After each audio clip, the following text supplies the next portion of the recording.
presensi berbasis fingerprint yang bernama Smarty. Jadi di sini kami mempunyai ide SPBR ini yaitu untuk menunjang fasilitas di Poliwangi. Namun sebelumnya perkenalkan, saya Hilma Yusalihah dengan NIM 362458302006 dan teman saya Muhammad Lutfi Fajar dengan NIM 362458302067 dan rekan saya. Dan saya Cristiano Ronaldo dengan NIM 362458302008 dan rekan saya. Saya Dida Hana Pradipta dengan NIM 362458302061. Oke, selanjutnya yaitu langsung saja ke materinya. Next. Jadi latar belakang mengapa kita memiliki ide yaitu SPBF. Yang pertama adalah munculnya masalah-masalah di Poliwangi terkait sistem presensi yang manual, yaitu yang dimana setiap harinya kita harus mengambil presensi di ruang admin. Nah, ini sangat tidak efisien, apalagi jika kita matulnya di IKT.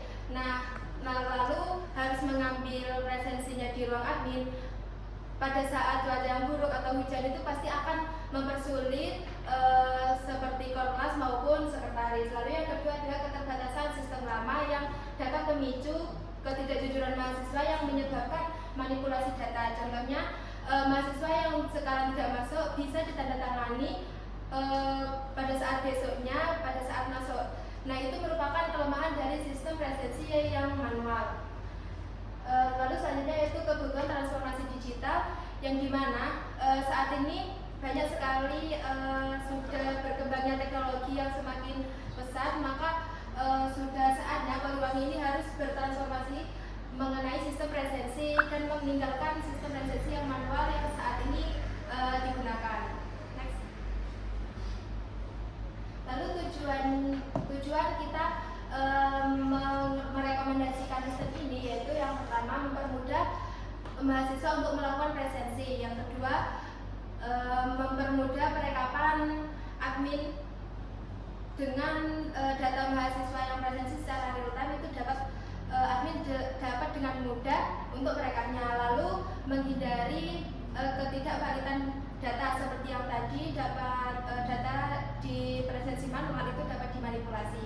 Lalu yang selanjutnya adalah mempermudah perizinan, karena di sistem ini kami juga ada fitur perizinan yang dimana ini akan mempermudah mahasiswa yang ingin melakukan izin dengan mengupload surat atau tanda bukti lainnya yang valid yang menunjang izin tersebut. Next. Nah, penjelasan umum sistem. Sistem presensi berbasis fingerprint ini merupakan sistem pencatatan kehadiran mahasiswa berbasis biometrik atau sidik jari.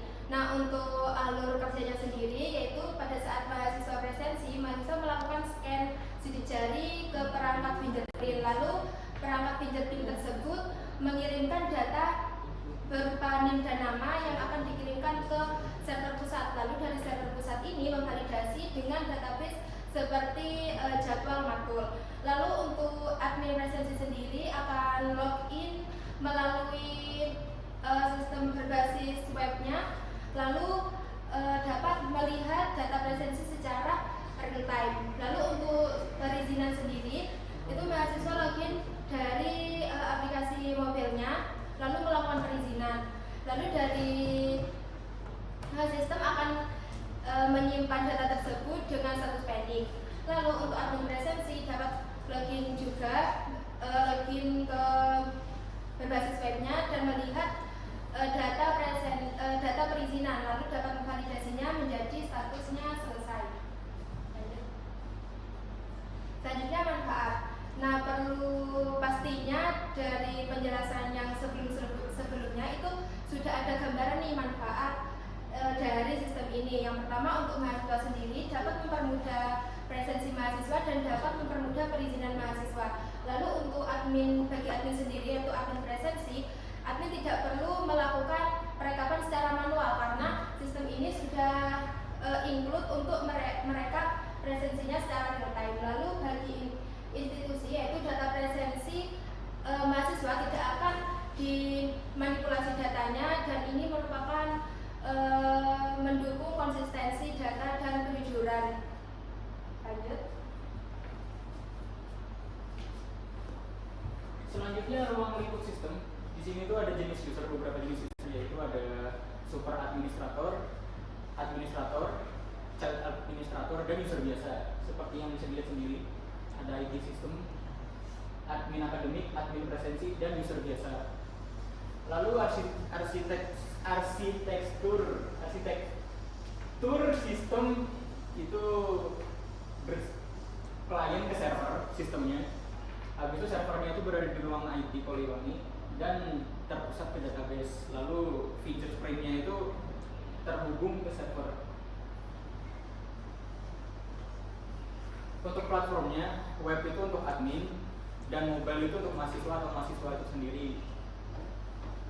Sistem ini tuh bisa diakses secara online saja, tidak bisa secara offline.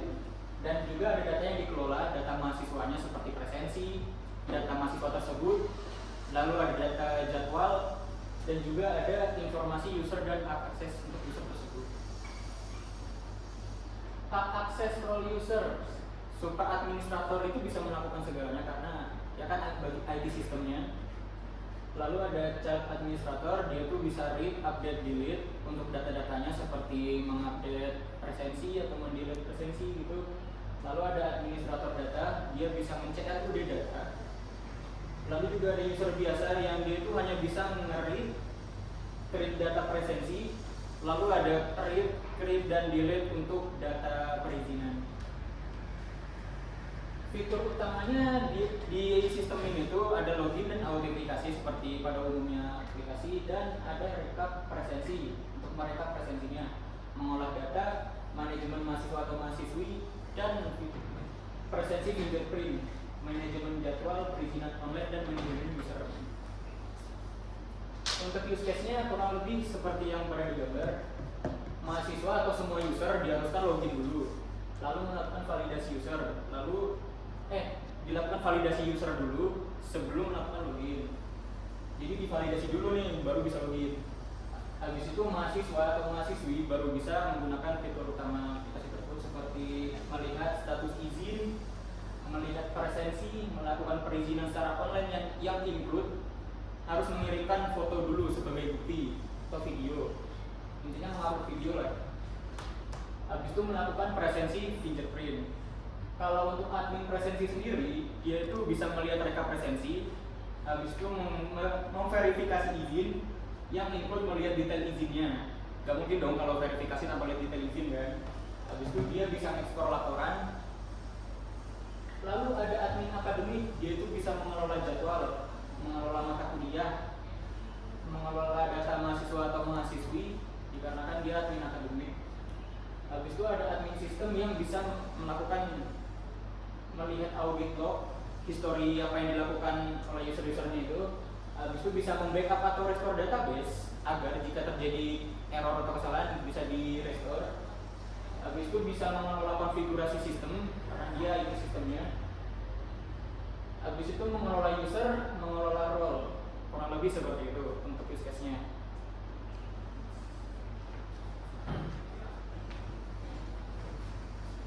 Baik, selanjutnya kita akan ke spesifikasi mulai dari server, lalu dari alat fingerprint-nya sendiri, dan spesifikasi yang dibutuhkan untuk menggunakan fitur atau teknologi kami.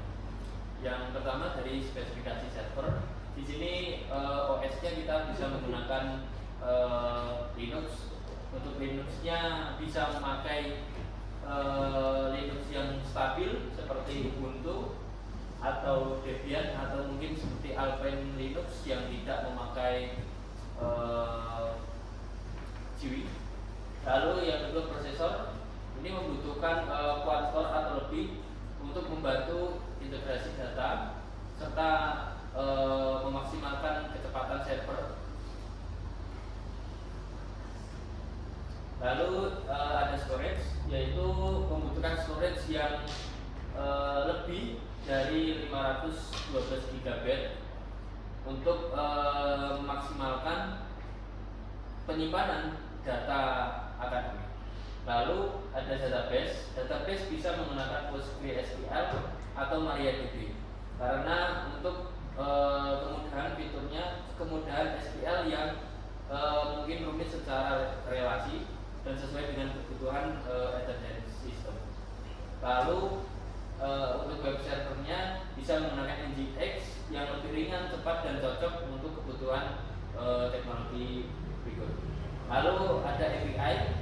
API-nya menggunakan REST API berbasis Node.js atau Express.js ataupun Laravel. Keunggulan dari server ini adalah kemudahan ketika absensi secara real time, lalu bisa dilakukan di mana saja. Misalkan untuk perizinan absensi itu bisa dilakukan dari mana saja. Tapi kalau untuk absensinya tetap dilakukan secara langsung. Namun data tersebut bisa terintegrasi dengan satu server yang memudahkan pengelolaan sistemnya nantinya. Lalu untuk spesifikasi klien, selain kebutuhan dari teknologinya sendiri, tentunya klien atau penggunanya perlu kita berikan spesifikasi dasar untuk menggunakan teknologi ini secara baik, berjalan dengan lancar juga. Yang pertama ada klien web atau admin. OS-nya minimal menggunakan Windows 10 atau 11 ataupun macOS. Lalu browsernya support untuk Chrome, Edge, Firefox dan sebagainya. Lalu minimum hardware-nya sekitar 4 GB. Lalu untuk fitur anggapannya responsif dan RBAC atau Role Based Access Control. Lalu untuk yang mahasiswa yaitu menggunakan mobile. Minimal untuk operating sistemnya itu menggunakan Android 10 ke atas ataupun iOS 14. Lalu minimum hardware itu ada di RAM 3 GB. Untuk storage-nya mungkin ada di 64 GB. Lalu untuk fitur wajibnya harus ada kamera untuk foto upload bukti ataupun galeri. Lalu tentunya membutuhkan koneksi internet. Lalu distribusinya bisa menggunakan Play Store ataupun App Store, atau mungkin misalkan untuk Android bisa didistribusikan langsung melalui file APK langsung ke mahasiswa. Selanjutnya spesifikasi perangkat fingerprint scanner, yaitu kompatibilitasnya mendukung SDK atau API untuk integrasi data dengan server pusat. Jadi untuk fingerprint ini diperlukan kemampuannya untuk mengirimkan data secara real time secara cloud, karena ini sangat memudahkan memudahkan sistem ini untuk keberlanjutannya, karena sudah menggunakan API cloud yang mana real time bisa diakses dari mana saja, bisa dikelola dengan baik. Lalu untuk koneksinya itu ada USB atau LAN untuk mendukung networkingnya tentunya. Lalu untuk kecepatan verifikasinya ini kurang dari 1 detik per scan ya, untuk user experience-nya agar lebih baik. Lalu untuk standar data, template sidik jarinya ini ada ANC atau ISO. Lalu reliabilitas yaitu auto reconnect jika koneksi terputus secara tiba-tiba ataupun pemadaman listrik. Jadi karena alat ini dia terpusat dengan server menggunakan cloud, jadi ada ketergantungan antara dia menggunakan database cloud, internet ataupun listrik. Selanjutnya masih jadi. Oke, kemudian selanjutnya kita akan membahas apa saja batasan-batasan sistem dari sistem yang kita kembangkan. Yang pertama tentu saja ada batasan fungsional, kemudian batasan teknik dan ketergantungan yang dibahas. Oke, yang pertama batasan fungsional seperti yang kita ketahui di semester sebelumnya pada mata kuliah KPL, kita mengetahui apa aja sih kebutuhan fungsional yang ada dalam suatu sistem, requirement analysis. Oke, yang pertama suatu sistem itu harus bisa melakukan sesuatu seperti fitur-fitur yang sudah dijelaskan oleh rekan-rekan saya tadi. Nah, kemudian di sini ada batasan fungsionalnya, yaitu ketika mahasiswa menggunakan sistem yang melalui mobile tadi itu tidak dapat mengedit profilnya seperti nama, kemudian NIM, kemudian kelas.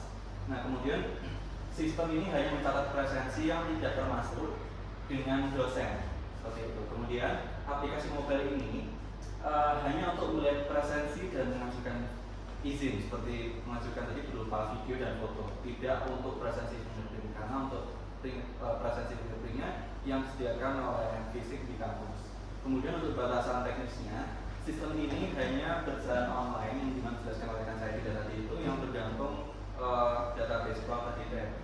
Kemudian sistem ini hanya mendukung alat fingerprint yang sudah disiapkan kampus. Kemudian untuk ketergantungannya tentu saja koneksi internet karena terhubungnya dengan server dan database itu. Kemudian jika server dan database ini terpusat, jika server down, sistem ini tentu saja tidak dapat diakses. Kemudian perangkat fingerprint scanner yang kompatibel, kemudian browser modern seperti Chrome, Firefox, dan Edge, dan REST API backend server. Oke, jadi kita sekarang sudah masuk ke tahap kesimpulan ya teman-teman. Yang pertama, jadi sistem prosesi berbasis fingerprint ini itu menangani beberapa masalah yang sudah dijelaskan di Bayi tadi, seperti kurang praktis, seperti itu. Nah, dengan adanya sistem yang kami kembangkan ini, tentunya akan memudahkan sivitas akademika di kampus, kemudian memudahkan mahasiswa juga. Yang menjamin akurasi data, tidak adanya manipulasi data, integritas tinggi, keamanan tinggi, dan efisiensi waktu seperti itu. Harapannya dapat meningkatkan kedisiplinan untuk kehadiran mahasiswa dalam berkampus dan mempermudah administrasi kampus untuk mendukung transformasi digital yang ada di kampus Poliwani ini. Mungkin cukup sekian dari kelompok kami terkait presentasi sistem yang kami kembangkan tentang smart data ini. Mungkin cukup, terima kasih. Wassalamualaikum warahmatullahi wabarakatuh. Waalaikumsalam.